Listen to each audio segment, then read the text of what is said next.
Hello to all my friends out there. Hi, you guys. I'm back. I hope everyone is doing okay. I got this great candle for Christmas. This smells so good. Warm apple pie. I think it came from Walmart if you want to get one. But the Walmart Walmart candles are not that cheap. But it sure is nice. Okay, so I will have a little tea. And what I like to do is put the whole half a lemon in my tea.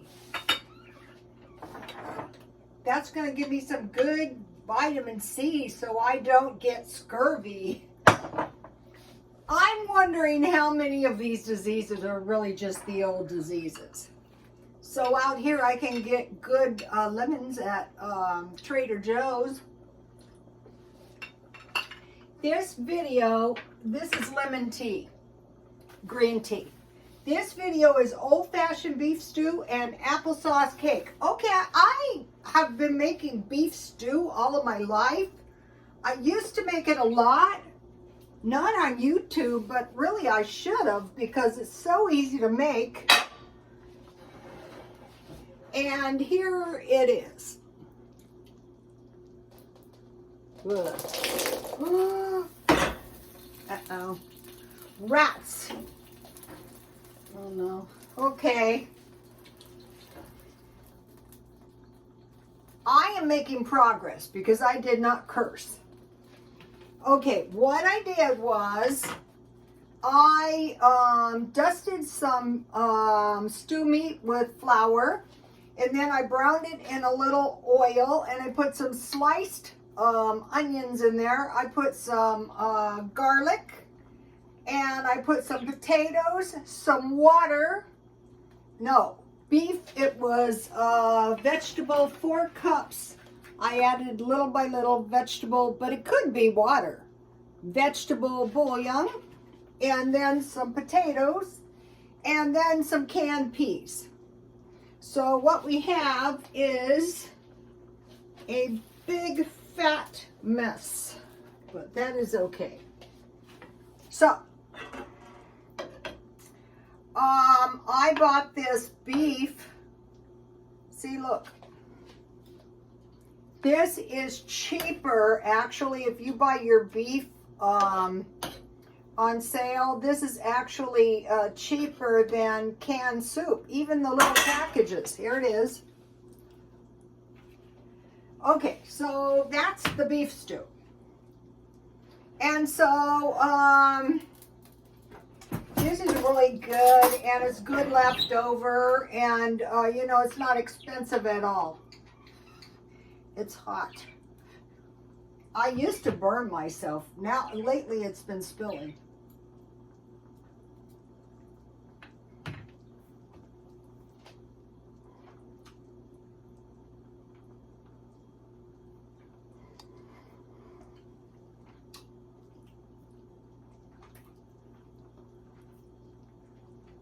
It's so hot, but the trick is good beef, and I bought it at Smart and Final, marked down.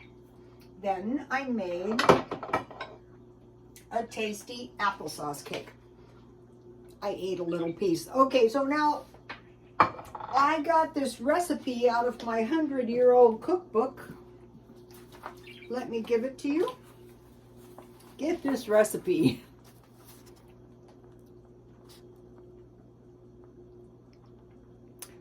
What made this cake so delicious is I used my homemade applesauce that was really easy to make. There's hardly any ingredients in it.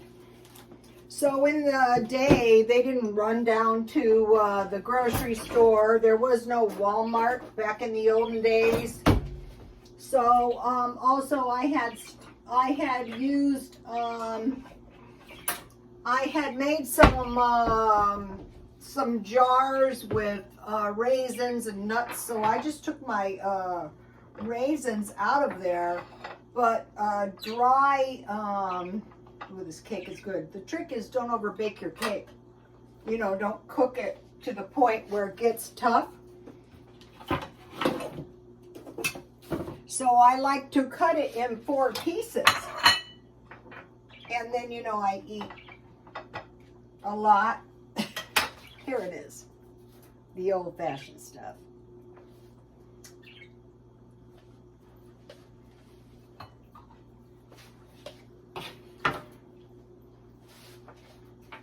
I didn't use any orange extract. I would have tried to make some, but I ate my last mandarin orange today.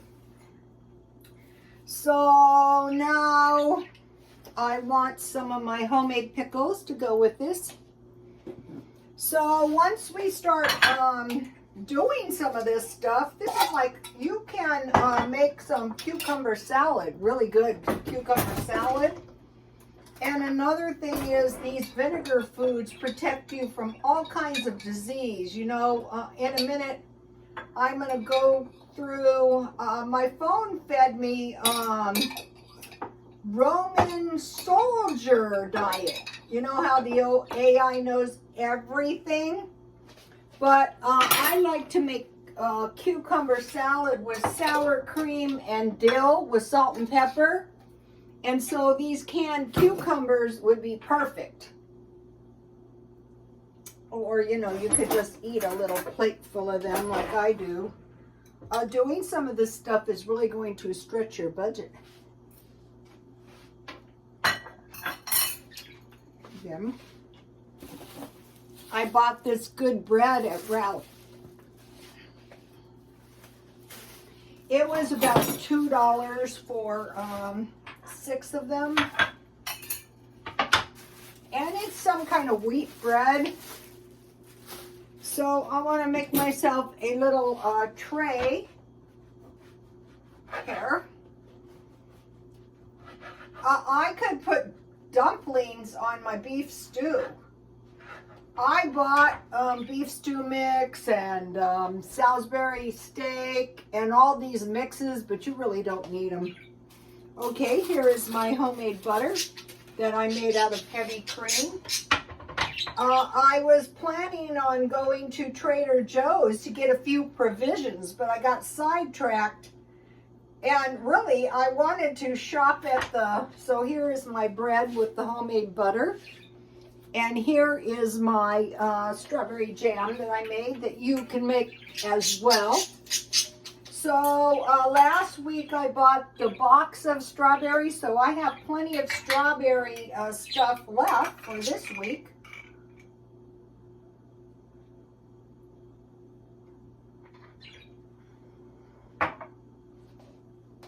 So you're not going to be running out of strawberries or fruit. Oh, so good. I bought this cheese log marked down. So once you start doing a little canning, buying a little meat marked down, if you're not accustomed to stockpiling, it's a little difficult at first, but then when you get the hang of it, it isn't. So I'll just put a little piece of cheese on my bread. This is good.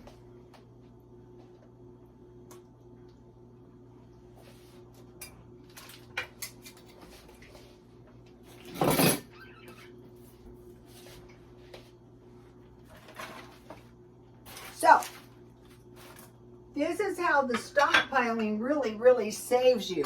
What it is it's like, think about it as taking care of your future. This week I did buy the meat because I need about 5 pounds of, no, it's 2.5 pounds of meat per week. So now, my phone fed me, what did the Roman soldiers eat? So I'm finding a pattern here, you guys. The Egyptians, it was meat, bread, cake, wine, and then I changed it to bacon for the pioneers, bread and soup, cake, applesauce, wine for the Egyptians, and fruit, dry fruit for the Mormons. Okay, now the Roman soldiers, 1/4 of their calories came from meat. But the problem is, if they didn't have salt, vinegar, oil, and wine, they would get dysentery and die. So they were even known to drink vinegar straight. They would usually roast or boil to make stew. So you would have meat in your stew and bread. So it's so much easier. You buy potatoes, you buy meat, you make stew when it's winter.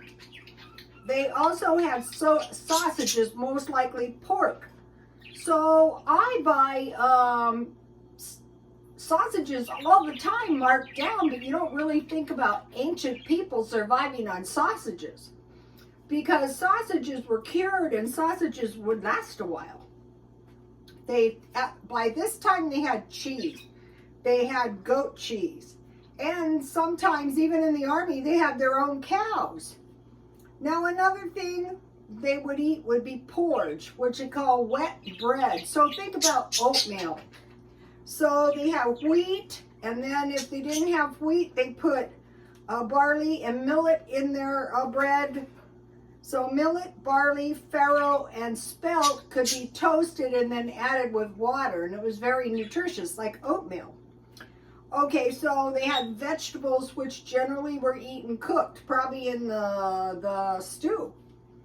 Okay, wine was mixed with water or fruit, because evidently the wine maybe was a bit rancid.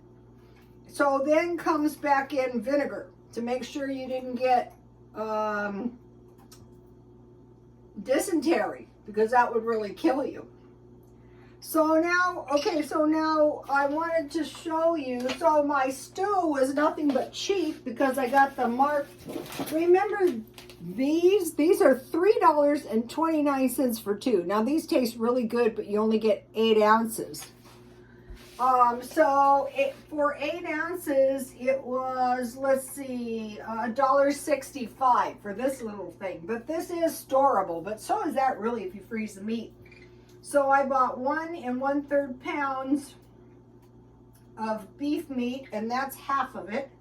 So I had 21 ounces. So this is about, and that was $5.47. So this is about 10 ounces of meat. So say 5 ounces a day. This is enough food for 2 days, or maybe 3, depending if you have a child. So that was $2.75. So say for $1 more, you might as well be eating stew. Now, today I went to the thrift store, and I mentioned to you guys, I can buy clothes so dirt cheap. And so I bought this sweater. Let's see if I can find the receipt. Here it is. Okay, the sweaters were $3.49 each. So what I do is I wear them, and then I throw them on a tarp when I'm done with them and sell them for $1. And then they had this black tag thing. It was, so this blouse, which I will wear it, it was $1.50, and I already cleaned this stuff. I just threw the shirts in a dry cleaning, and then I bought this for my son. This was $3.50, and then they had this. It's a little bit damp, but I bought this to throw over my chair because I am trying to stockpile up blankets, you know, because basically we're going to be experiencing the grand solar minimum. And so here is the beanie that I made the baby. So all it is, regular yarn's so much easier. You crochet, this was 15 inches around for baby, single crochet, then double crochet 6 rows, and then start reducing by 1 single crochet, and then I put a pom-pom. And the pom-pom was kind of hard with this yarn, but you know, she can wear it around and look cute. So I finished the beanie. Let's see now. That is it. I will see you tomorrow. Please like, comment, and subscribe, and God bless you all.